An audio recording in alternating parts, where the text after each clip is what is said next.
Hey guys, what is up? Super K-Man Rocks here, and I am here for my NACL Week 2 overview and analysis video here in the spring split.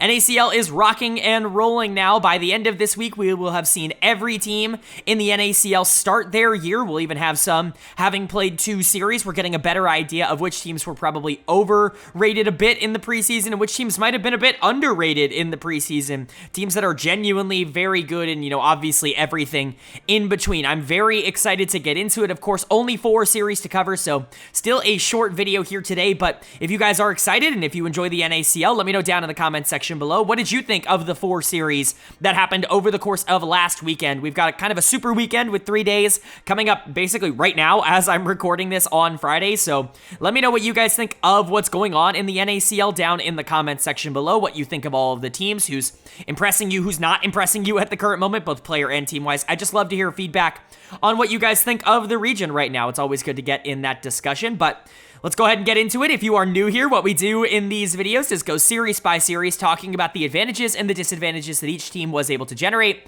I'll be giving a player of the series and a dud of the series for each individual series that we cover at the end of the week. I'll be giving a player of the week and a dud of the week to kind of tie everything into a nice, neat little bow. And I'll also be updating my power rankings for all 10 teams here in the NACL at the end of week number 2. So without further ado, let's get into it. I don't want to waste you guys' time too much on an intro. Let's get right into the analysis, into the action. And our first series of week number 2 was a pretty darn good one. A matchup between the 2 Challengers teams, the 2 LCS, officially LCS Challengers teams in the league. It was Team Liquid Challengers taking on FlyQuest Challengers, and FlyQuest picks up another really big win here. Team Liquid dropping another 2 games. Yes, their schedule has been pretty hard to start the split. Obviously, the Wildcard series was very weird, and I don't think people expected them to drop 0-2 there, but FlyQuest, certainly no shame in losing to a team that I think a lot of people consider the best in the league, me included, at the current moment. And I think the big thing that makes me kind of excited to talk about this FlyQuest team and what they were able to accomplish in a game like this is the fact that it's kind of the EG boys stepping up and looking really good. We had a feeling that they were going to be pretty solid on this roster. Both of them had LCS, jobs locked in before the league contracted in the offseason, both Surdy and Shaden. But coming back down here to the NACL, playing with, one of the more interesting bottom sides of the map, I would say, in the entire league. The top side looked really, really good here, just kind of outclassed their opposition. Player of the series for me is going to go to Surdy in the top lane. He's the player that I think we all kind of knew was just going to be really good. He's really been phenomenal in every single opportunity that he's had, even going back to Evil Genius's Academy a couple of years ago. He was phenomenal for Team Liquid first, even when that team was really, really struggling, when they didn't really have a ton of talent. He was still one of the more interesting top laners, winning his lane super consistently and being a power point of the map that team could play through. Obviously, didn't have a team for most of Summer Split, but ended up taking over that Evil Genius's top side when Soul ended up stepping back, and he was amazing for that roster. Good enough to get that LCS promotion, which I think was very deserved, but, unfortunately, fate had different plans with Evil Geniuses falling out of the league, losing their spot and everything, with the league contracting to 8, and Surdy comes back here to the NACL, and all he has done since then is continue to look amazing. I think it's pretty clear that at worst, he's like a top 2 top laner at this part of in this tier, I guess, of North America. I think he's number 1 for me.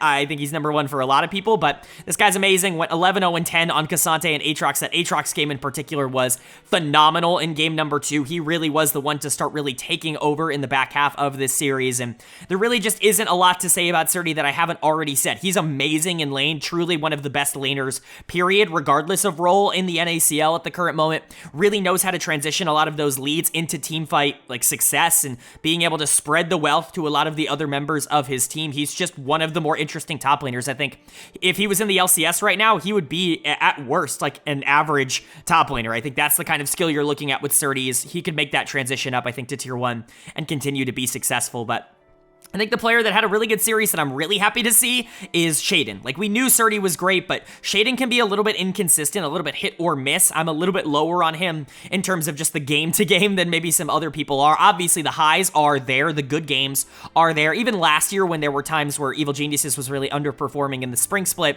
he was still, performing pretty well in his individual games every once in a while. The problem is that you just want to get this big, long stretch of Shaden where it's 3-4 weeks in a row of him just just being good. I think that's what we're all kind of waiting for with him as a player. He kind of showed that here in this series. Obviously, you don't want to overreact to the first 2 weeks, but they played 4 games, and he's been really good in all 4 of them. Game 1 on the Xin Zhao was amazing. Certainly player of the game in game number 1. The Poppy game was still really good. I certainly don't want to take anything away from him. He did a great job of being able to generate pressure early. Poppy sometimes is one of those champions that can fail to really push the tempo of a game if you want to play fast, if you want to, try to out snowball, I guess is the word I'm looking for, your opposition. Poppy can sometimes struggle with that, maybe a bit more than something like a Xin Zhao or, some of the other aggressive early game picks that are in the meta right now, but Shaden made Poppy look ridiculously broken. I still love Poppy as a pick. I still think she's very underrated in all phases of the game, but, Shaden looked amazing. The Xin Zhao is definitely a pick that plays to his strengths, somebody who likes to be a little bit more aggressive in the early game. Overall, it's just nice to see the Evil Geniuses boys actually show up and look amazing, be kind of the carries for FlyQuest at the start of the split here.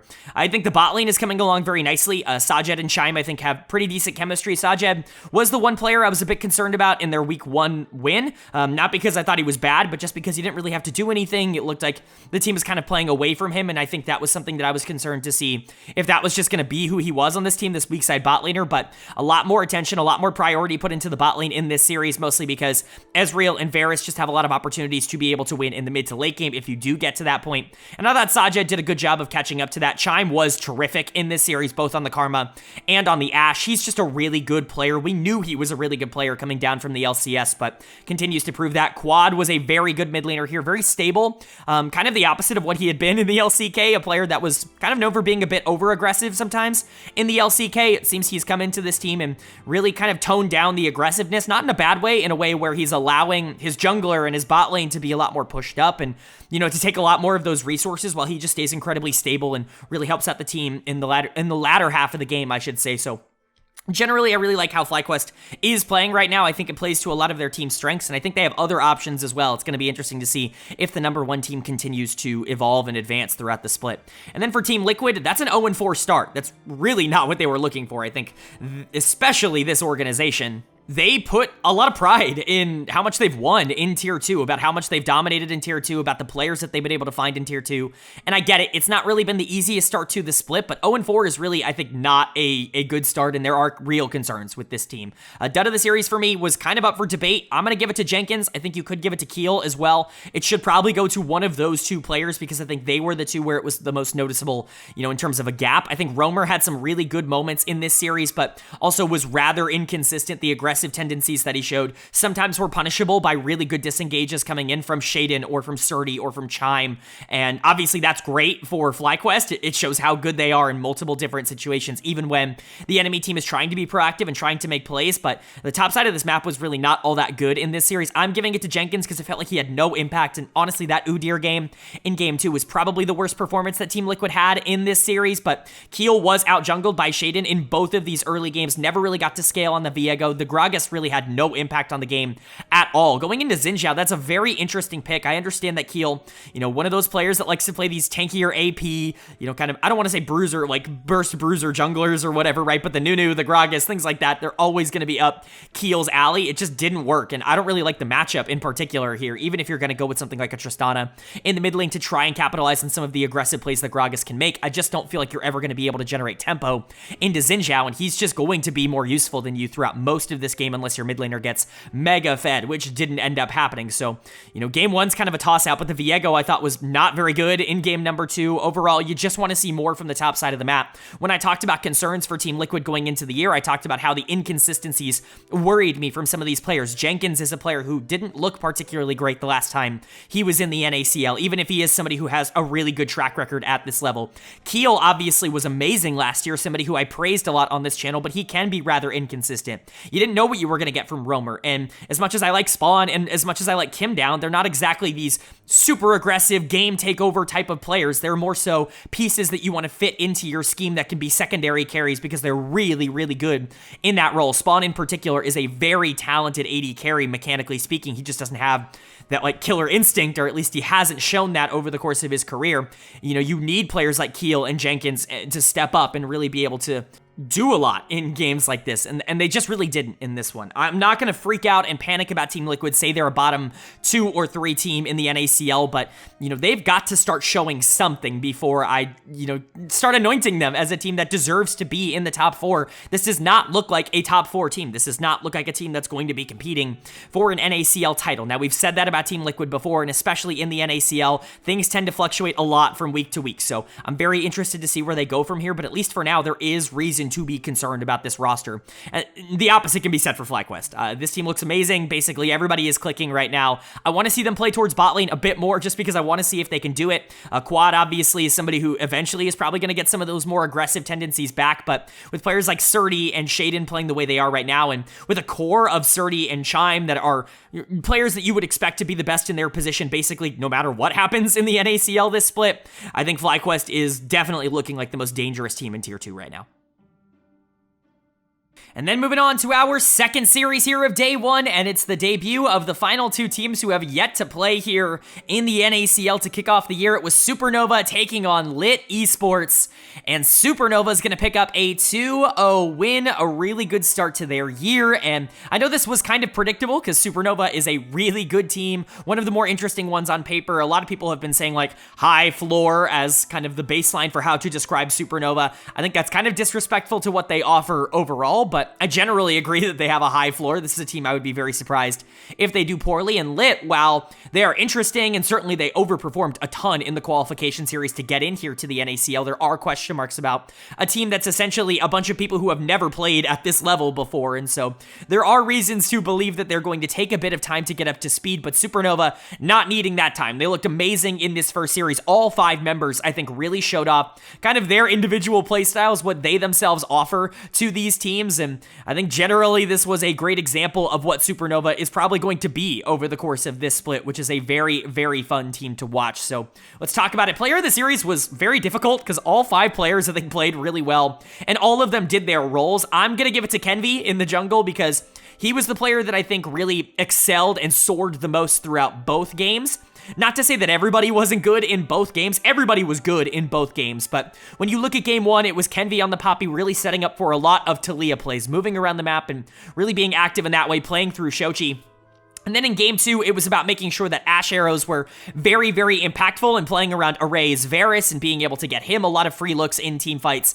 Generally speaking, Faisal was just able to win on the top side, and so, he was pretty good in that respect. But Kenvi, I think, was the one facilitating a lot of it, at least from my perspective in this series. I think the advantages that he was able to generate over Kisno in a very highly anticipated debut for the opposing jungler was impressive, and I think Kenvi is also a player that people are generally underrating going into this year. I know he hasn't exactly been great at the LCS level, but Immortals does certain things to a player, and I certainly don't blame him for not being able to look as good as maybe he could on that team. The last time he was here in Tier 2 for 100 Thieves Academy, he was looked at as one of the better North American prospects we had ever seen. Coming out of the jungle position, people were comparing him to Blabber, and I think realistically, while he hasn't lived up to that just yet, he still has that in him, and the Poppy and the Maokai game, I think, both showed that off. Great macro, great tempo awareness. Like, it's weird to talk about that, but just being able to move from one important thing to the next without really ever missing a beat. Some junglers get it, some junglers don't at a high level. Some junglers really struggle with doing that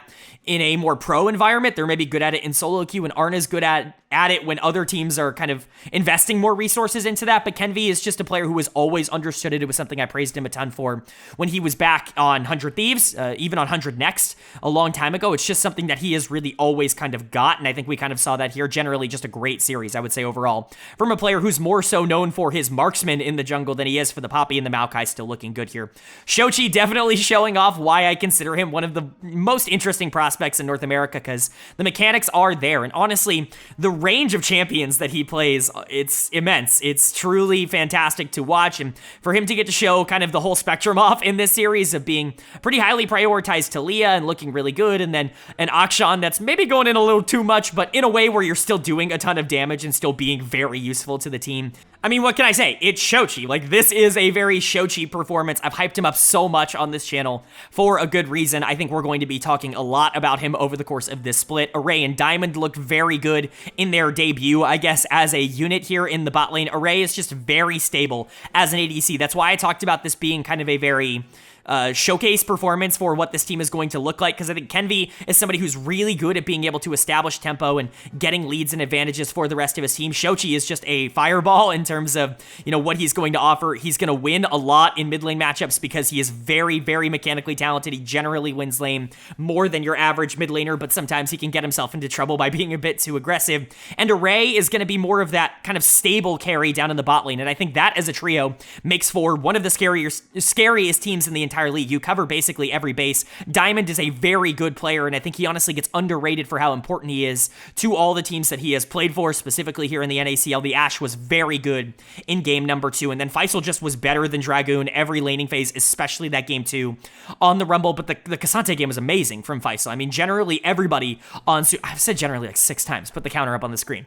Supernova was amazing in this series. That's all I really have to say. Everybody kind of showing off what their strength is, I think, on this team, and it makes it fun to watch. And then for LiT, not going to freak out. First series for a lot of these players in the NACL. It does take some time to transition from tier 3 to tier 2. We saw that a lot last year, even from players that were on good teams. Sometimes it just takes time to get used to the jump in terms of consistent talent that you have to play game over game over game. And this is a very good Supernova team. LiT going down 2-0, even if neither game was particularly close, I'm not going to freak out about it. Dud of the series is going to go to Plux, mostly for that Karma game in game 2, where he was just targeted over and over and over again by basically everybody available. I actually don't think he was all that bad on the Renata in game 1. Rock Boom and Plux were definitely the strength in game 1 and probably the weakness in game 2 when they played that Ezreal Karma, but again, nobody really won on LiT. This was kind of the Supernova show in their debut. Kizno very much got out jungled. I considered him for dead of the series. Dragoon was very much not a factor at all, especially on the Udyr in game 2. I considered him for dead of the series. I think Messages was the one player where I was like, never really stood out as being awful. Played Azir and Corki in games that just kind of got out of control before he could get online. I'm not going to blame him too much for it, but it's growing pains for a new team in the NACL. This was a team that very much surprised people when they qualified in the first place, and then surprised people again when they retained all 5 members. I really praised and, admired that decision from this organization to run it back with the players that got you here in the first place, unlike a lot of the other orgs that have qualified for the NACL that have said, okay, now that we're in, we're going to revamp our roster with players that have been at this level before and, try to see, what we can make of it now that our org is here. But LiT wanted to stick to this group of 5, and I think it's going to be a fun thing to watch. I don't know how successful it will be in the short term, but I do think a lot of these players do have expectations, as I've talked about in my preseason coverage. So just because they lost their first series, I don't think it's worth freaking out about. But Supernova is genuinely a very good team. I had them number 2 in my preseason power rankings for a reason. The only reason they're number 3 right now is because FlyQuest just had to jump up. They were simply too good in week number 1, but this team could absolutely still be top 2. There's nothing saying that they aren't top 2 right now. This was a great start to their season, and I'm really excited to see where they go from here.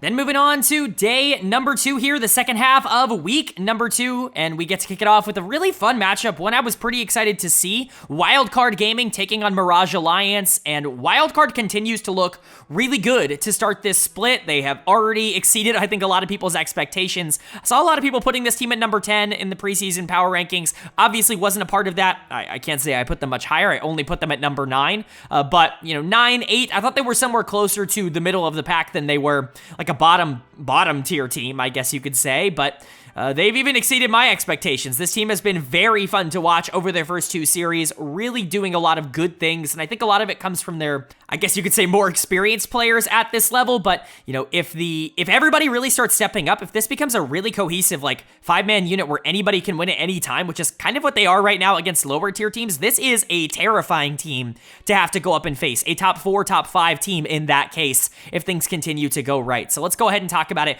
Player of the series for me is going to go to Doxa in the support position. Just another case of a mid laner that was okay, really good at the tier 3 level, struggled a bit at tier 2 when he was given an opportunity with maybe a bad team, role swapping over to support and being really good at it.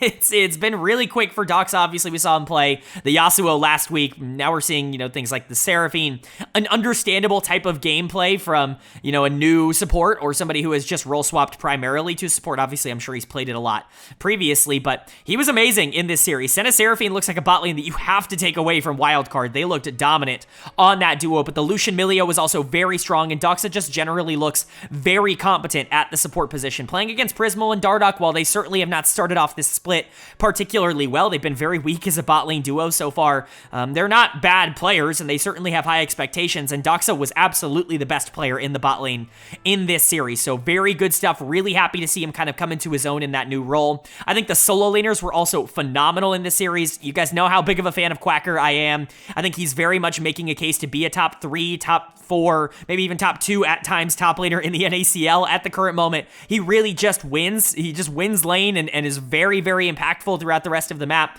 He was amazing on Cassante in particular here in game number 2. This game 2 was very much a giant top gap, and I think if it was just game 2, Quacker very well could have gotten player of the series, but you know, Doxa I think was a little bit more versatile in game number 1 with the Milio, so I wanted to give it to him, but Quacker was amazing there. Dark Wings continues to look really good. I've been a big fan of Dark Wings in the past. I don't want to say I've cooled on him, or I cooled on him a bit last year, but the inconsistencies definitely showed themselves. I still gave him a lot of player of the game awards, but he got a lot of dud of the game awards as well last year, just very much good game, bad game kind of thing, but he has started this split very hot, and the talent has always been there for him to be one of the more interesting mid lane prospects in the NACL. I thought Aaron continued to look good here. Senna is obviously a champion that looks really strong just in a lot of different circumstances, but again, Prismal and Dardoch aren't pushovers, or at least they shouldn't be, and Aaron very much held his own in a series like this, which is massive for Wildcard, because he was the biggest question mark. The bot lane was the biggest question mark for the team, and I think they were a strength, the strength really in this series against Mirage.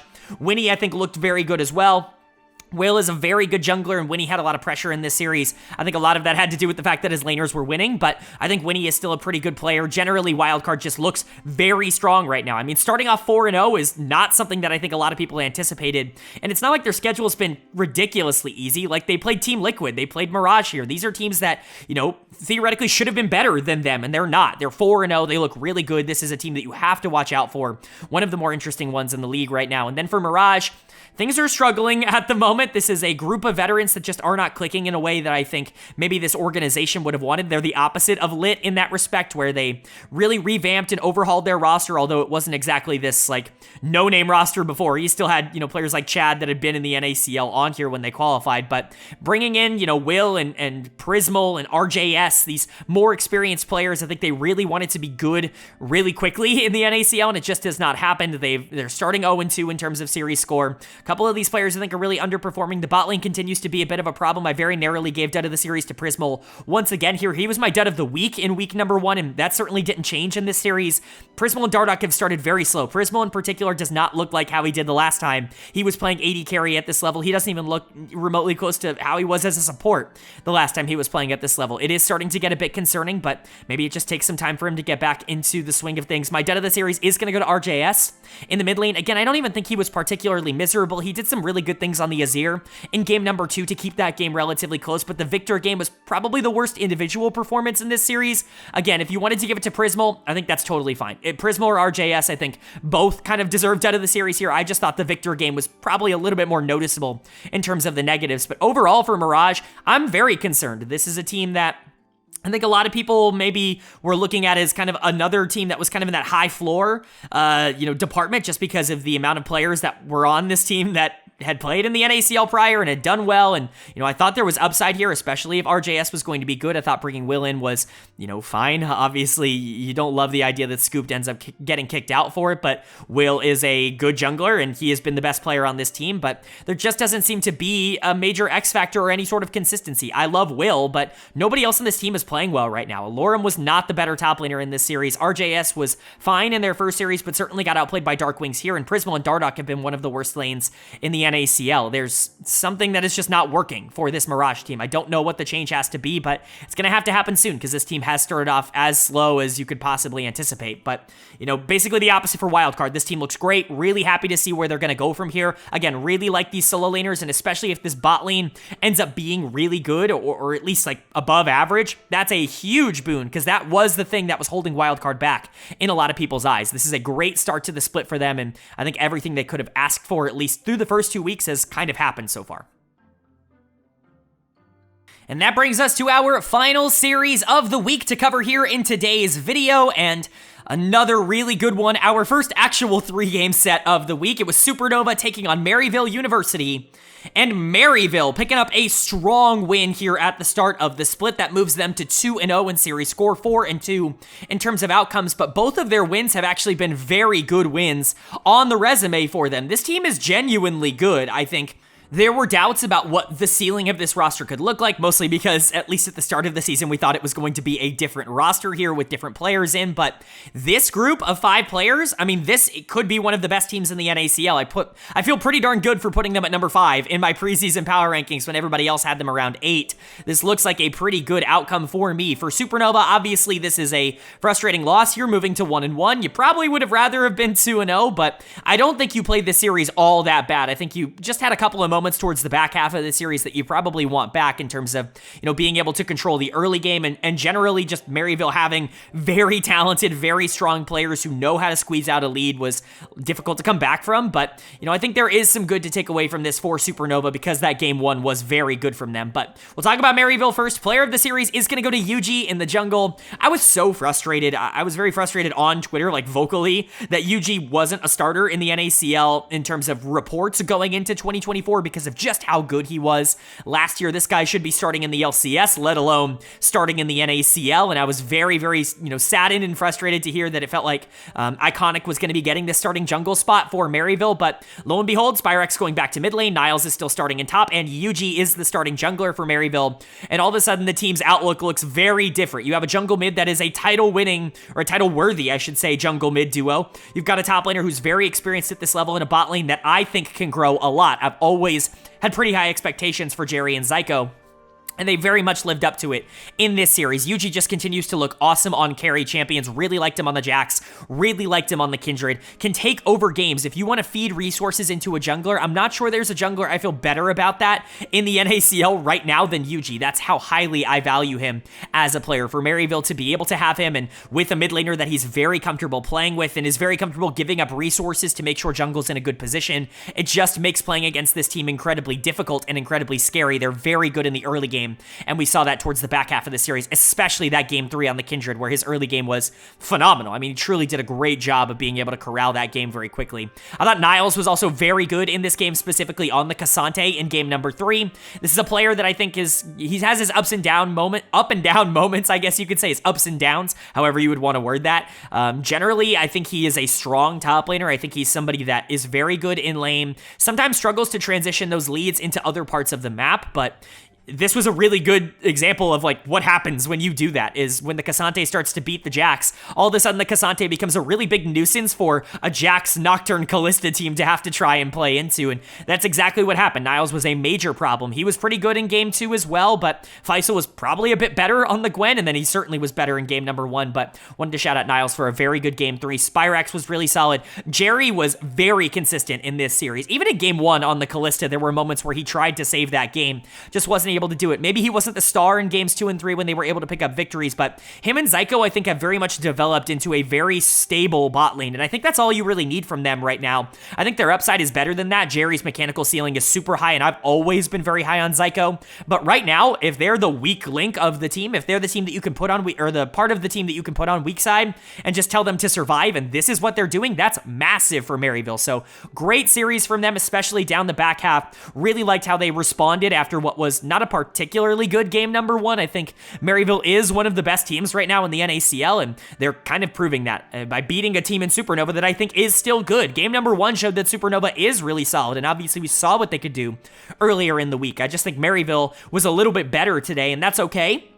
You're going to have moments like this. Dud of the series is going to go to Shochi in the mid lane. You live by the sword, you die by the sword when it comes to Shochi. I just don't think the Akali and the Orianna were particularly great down the stretch here. When we're talking about game 1, the Tristana was very good. You saw a lot of very explosive plays coming in from him. Pun not intended, but kind of funny. I just thought when you looked at the back half of the series, when you were looking at somebody that really needed to kind of be more proactive, to step up and really try to take the game back from the enemy team, I wanted to see more out of the Akali in game 2. I wanted to see more out of the Orianna. It felt like in both of of those games, he could have been a little bit more, but that's just my perspective. I don't know what calls were like. I think Array was pretty bad throughout the second half as well. I think he was certainly worse in game 2, and I think Faisal was certainly worse in game 3. I just think Shochi was the one who kind of was a little bit bad in both of them, right? Whereas Faisal was probably worse in game 3, Array was probably worse in game 2, that kind of thing. I also think Kenvi was way too aggressive, specifically on the Nocturne in game 3.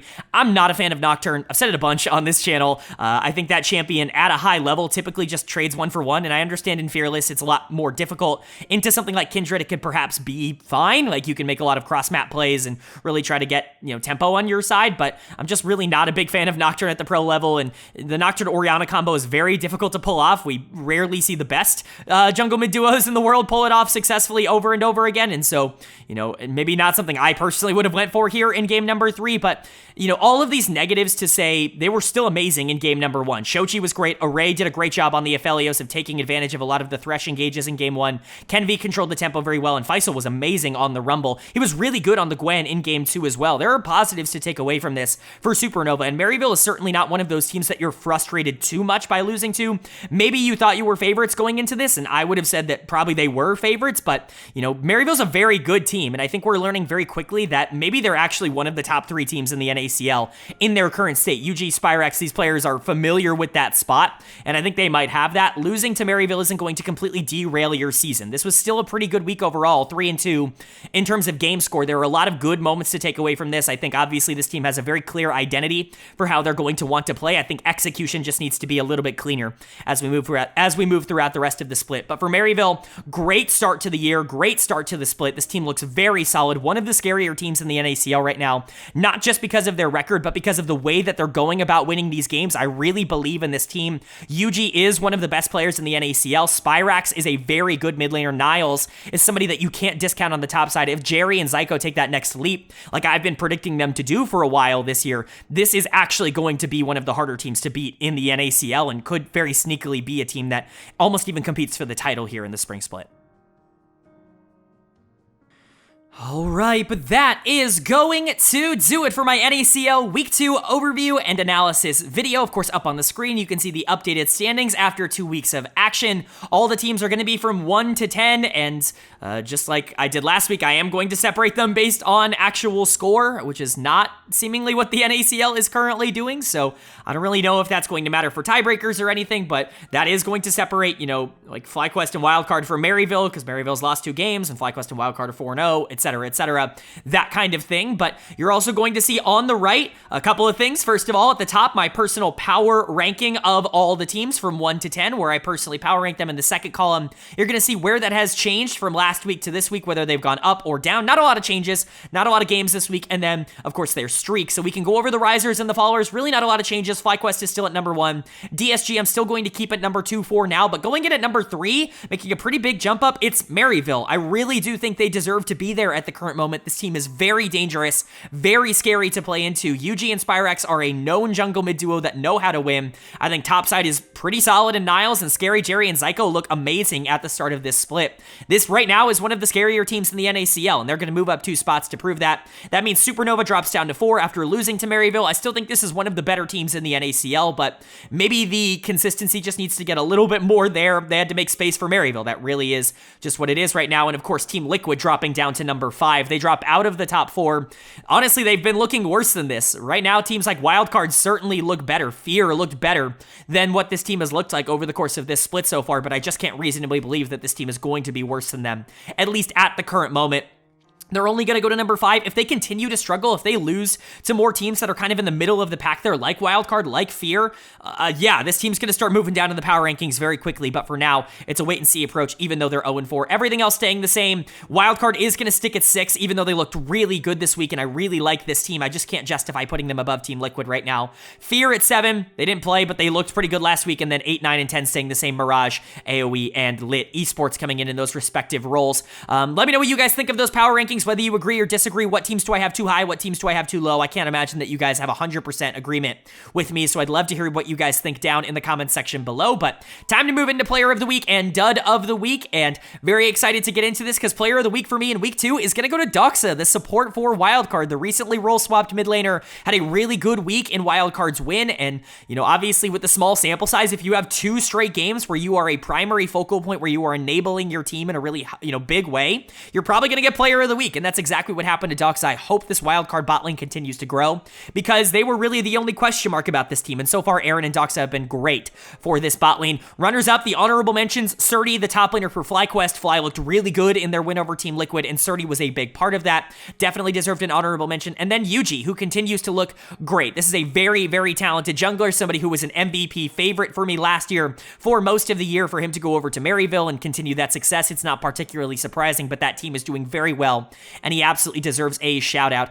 Those are my 2 runner-ups, but Doxa is going to get my player of the week, and unfortunately my dud of the week is going to go to Plux, the support for LiT. He just had a very bad karma game in game number 2, and that was enough to give him that award. There's such a small sample size for these player of the week and dud of the week awards now that, one bad game, one really bad game on the karma is probably enough to get you dud of the week, because nobody else really underperformed that throughout the rest of the league. I think that there were other options, but for me, Plux is going to get it. LiT still needs to prove a lot to me that they're not, number 10. I do think they'll take some time to kind of get rolling, get going, if you will, and, this bot lane didn't look great, but obviously there is a ton of time for this team to bounce back and look a lot better as they continue onwards. It was just their first series against a good Supernova team, so that's going to do it. I do hope you guys enjoyed. If you did, let me know down in the comment section below, and leave a like on this video. It really does mean a lot to me. Lets me know you guys are enjoying the content, and it does help get this video out to a lot more people, which I'm always very appreciative of. If you're new here, hit the subscribe button. We post about the NACL every single week on this channel. We go over everything like we did in this video. Of course, we also cover all 4